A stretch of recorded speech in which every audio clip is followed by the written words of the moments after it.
All right, so the first question is, what's your take on this $20,000 Foul-Black device? Foul-Back, I forgot what it's called. So my take on it is, first of all, like I don't know much about the device. So please look into this independently. Don't take anything I say as a positive or negative. But there's always a gimmick. And I'm not saying this is a gimmick. I'm not saying it doesn't work. I do have a video coming out based on vibrations because I understand that this is using vibrations. But like $20,000, that's a lot of money. For some people, that's more than they make in a year. And so it's all a spectrum. If you're Jeff Bezos and somebody says, I can put on over an inch in like 3 months or something ridiculous for $20,000. I'll tell you, if when I was first starting this and somebody would have said, hey, if you just do this for 3 months, you can put on over an inch in 3 months, I'm not gonna lie, I would have paid $20,000. Now, here I am, I'm not trying to like flex on my financial situation, but I'm at a place where it's not gonna like bankrupt me to pay 20K.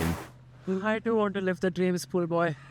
For my dysmorphia, there was a comment on one of these posts about like, oh, maybe you should use that 20K and go to counseling. And it's like, that's valid. I mean, but I'd rather be bigger, but that's why I wear this mask and I try to help guys get bigger. So bottom line is, it'll be interesting. Time will tell. Would I currently pay 20K to use that device? No. Okay, I do understand that they have like some kind of guarantee.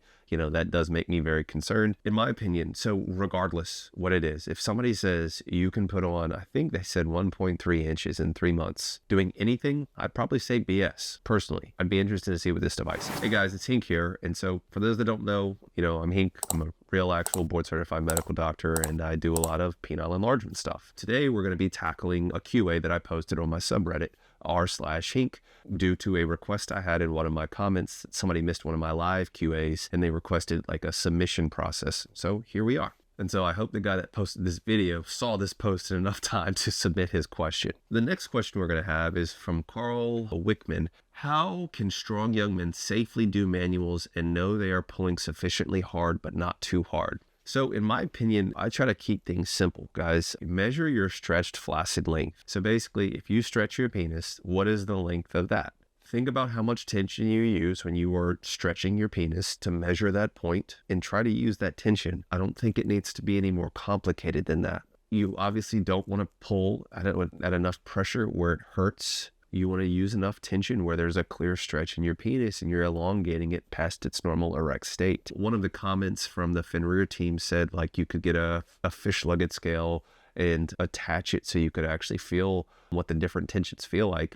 Pretty reasonable advice to me. Once again, it makes it a little bit more complicated than I feel like it needs to be. You just apply enough tension to put it in a stretched and elongated state. You're not going to try to pull past that. Once you meet that max stretching point, you don't have to like aggressively just like to try to get every ounce past that. You just want a nice consistent tension. So Pervy Sage wrote, how much more effective is soft clamping versus hard clamping? Clamping is one of those things where I think number one, it's high risk, high reward. I do think it's effective, but I personally think that it's pretty hard to get right. When I personally like soft clamp effectively, it's when I use constriction rings around the base to basically keep that blood flow constricted, but not over constricted, for lack of a better word, like when you use a hard clamp.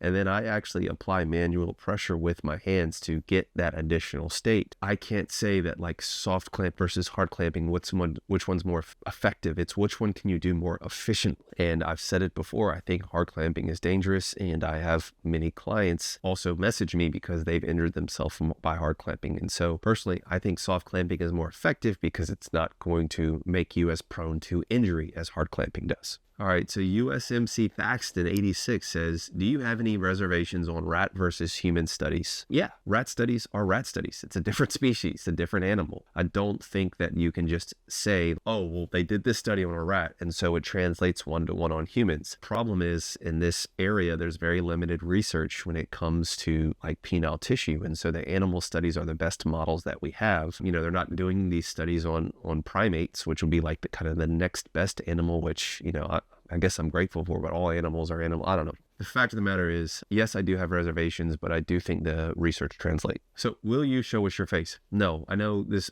bothers some people that I want to try to keep an ounce of anonymity because I have a career and a family. You've got nothing to hide and show your face. No, I'm not going to do that. There's probably going to come a time when I get doxxed. I'm sure you'll be able to see my face at that point, but no, I have no plans to show my face, and I hope to keep this private, and I hope you guys can respect my privacy. We'll see how that goes. And then the last one of these that I'll answer is, it says, what is the best means to close the bone pressed stretch flaccid versus the bone pressed erect length gap? Really depends. My bottom line is time. Once again, I kind of maybe even oversimplify things. I don't think that there's a formula where if your stretch flaccid is X amount bigger than your erect length, then you need to do like this thing. I think that it is consistency, it's time that is going to make that. In my personal experience, my stretch flaccid length was the first thing to grow. And that's why, like in my enlargement course, guys, I talk about one of the best things that you can measure is actually your stretch flaccid length, because I think it precedes your actual erect gains by somewhere on the order of 6 to 9 months. I remember that within probably the first 8 weeks of doing PE, of doing manual stretches, my stretch flaccid length increased by about a half an inch. Now, my erect length did not, but sure enough, about 6 months later, my erect length did actually make that jump. And so I just think it's time is what you need. I don't think you need to be, whatever, do what makes sense to you. If you listen to somebody else and what they said makes sense, like I am not trying to sit up here and be like, I am the end all be all, listen to what I say, all hail Hink. No, this is what makes sense for me. I like to kind of keep things simple. I just think it's time. I just think it's consistency. In my opinion, your stretched length should pretty much always be longer than your erect length. That's what I've noticed. Even now, my stretch length is probably about a half an inch bigger than my actual erect length. And I'm hoping that over these next 6 to 9 months, I can actually cross that threshold and get to my final goal size. Project Vigilance says, any specific exercises that target fat pad reduction, or is it more or less general calorie restriction? Thanks, Hink. Usually, guys, I am not adamant about certain things, and I'm saying, listen to both sides of the story. Anybody who tells you different than this is a fudging moron. There's no way to specifically target fat areas outside of injecting some sort of, what do they call it, Kybella, or which can break up actually fat deposits, or doing liposuction. Other than that, it's being in a big enough calorie deficit that you are going to lose weight everywhere, lose body fat everywhere. For some people, like for me, I store my weight, even though I'm getting pretty lean now, my weight is stored right here along my love handle and even in my lower abdomen here. Okay, but I still got my abs coming in, and including my fat pad. In order for me to get really, really lean in this area, I have to get really freaking lean. I have to get sub 10%. Right now, I'm probably around 13, maybe 14% body fat. You just need to be in a big enough calorie restriction for a long enough time that you basically lose your body fat percentage, period. There's no specific exercises that are going to target that. I don't care what anybody says, and I will die on that hill.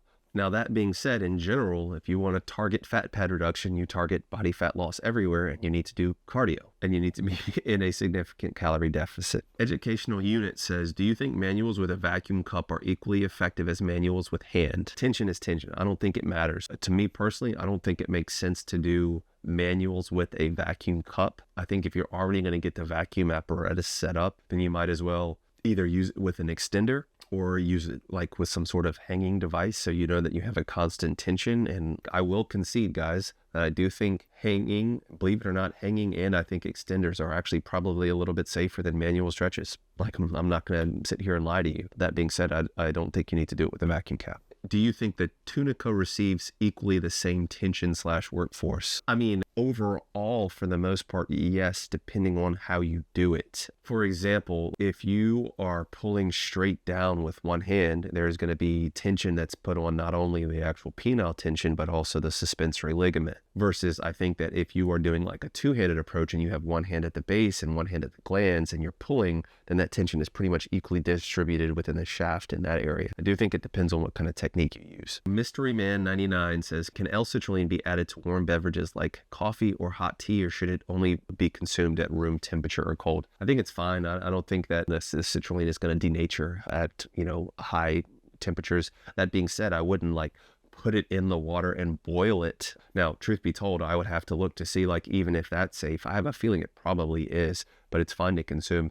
You just kind of want to be careful just because the taste sometimes isn't that good, just depending on what you get. But no, you can certainly consume it with anything. Speaking of citrulline, guys, you already know what I want to talk about the Vigor, but I won't really promote it too much on this. So Mediocre Drawing says, what if anything does it mean that I get a good girth expansion with clamping and pumping, but it doesn't translate outside the pump? I've added length since March 2023, but basically nothing in girth. Thanks. So it could mean a couple of different things. My guess would be that it means that you are, once again, girth expansion. This is something that I have a problem with. This is just one of my little hang-ups, maybe. I don't know. Maybe we can make that a catchphrase. But I do think that, maybe Callie can put my little Venn diagram up on the screen, but there's like a circle for expansion and then a circle for edema. And I think that they largely overlap in the middle and that people are mistaking expansion, tunica expansion for actual edema, because once again, as soon as you apply a negative pressure from a pump, you're going to start to draw in water into the soft tissue and you're going to start to develop edema.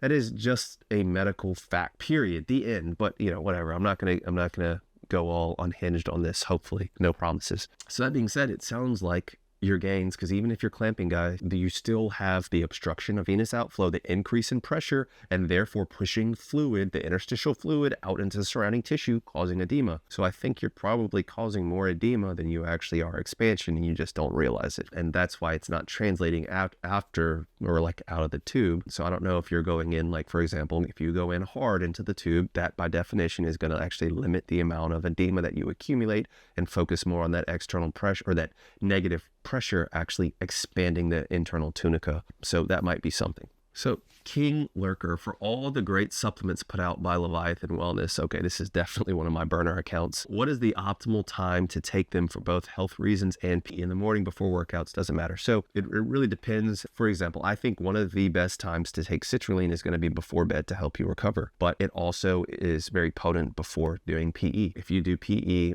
in the evening, keep in mind citrulline has a pretty short half-life. It's less than an hour. Even if you take like a big scoop, of Vigor, for example, which has 5 grams of citrulline, that's going to be leaving your system relatively quickly. If you took like Vigor before you went to the gym at 5, you could still take another scoop before bed at 9, 10, 11, whenever you go to sleep. For me personally, I take a scoop of Vigor in the morning, citrulline in the morning before. No, this is about Leviathan products. So I take a scoop of Vigor in the morning, and then I definitely take a scoop of Vigor before bed. But in the morning, I basically take my scoop, do PE 20, 30 minutes while I'm waiting for that to get into my system. Then I go to the gym and then I work out. Now with like the testosterone booster Vitality, I do think it works a little bit better if you take it with food to help with absorption, even though it can be taken on an empty stomach or at least like a snack. But I do think it's probably a little bit more potent before bed, just because the signals like the LH and the FSH, it can amplify the natural signals that occur when you're sleeping, when a lot of your testosterone is produced anyways. I think it's probably most effective before bed. That being said, I just take mine whenever I take it. So typically in the morning is when I take my supplements shortly after breakfast. The Virility supplement, that's something that it needs to get into your system and get absorbed before it can actually start to increase your seminal volume. So you don't want to take it right before you plan on getting busy.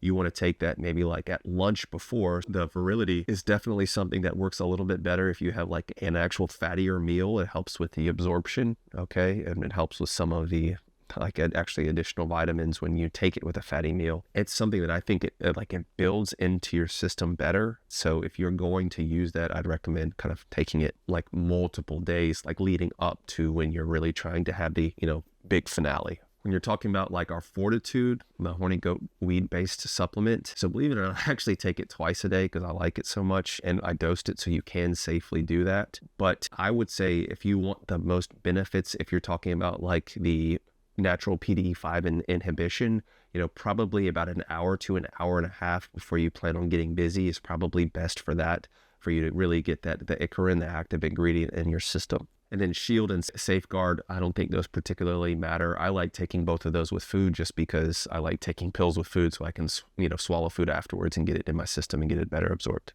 So Girth Too Big said, Vigor went out of stock yesterday, restock soon. Yes, BD is actively getting a restock, I believe, of Blue Raspberry, and we have a crap ton of stock coming in, guys. And so hopefully any stock issues should be resolved Thank you guys so much for your support and buying the crap out of it and making us always out of stock. I am sorry about that. Any tips on keeping games while minimizing PE as much as possible? Yeah, just get a decent maintenance routine. And so it's not even something you would need to do every day. So once I finally hang up my, my Leviathan jersey and stop doing PE, I plan on doing a routine of actually probably just doing a little bit of stretching for maybe like 10 minutes and then pumping for like 10 to 15 minutes, 1 to 2 times a week at most. And that's it. It doesn't take much to maintain your gains, in my opinion. So anyways, guys, that'll do it for this edition. Hopefully this helped. Appreciate you guys so much. Thank you for, even caring enough to want to ask me questions. It still kind of blows my mind sometimes. The links to all my products are in the description if you're interested. Guys, remember, there's nothing wrong with self-improvement, but you are enough just as you are.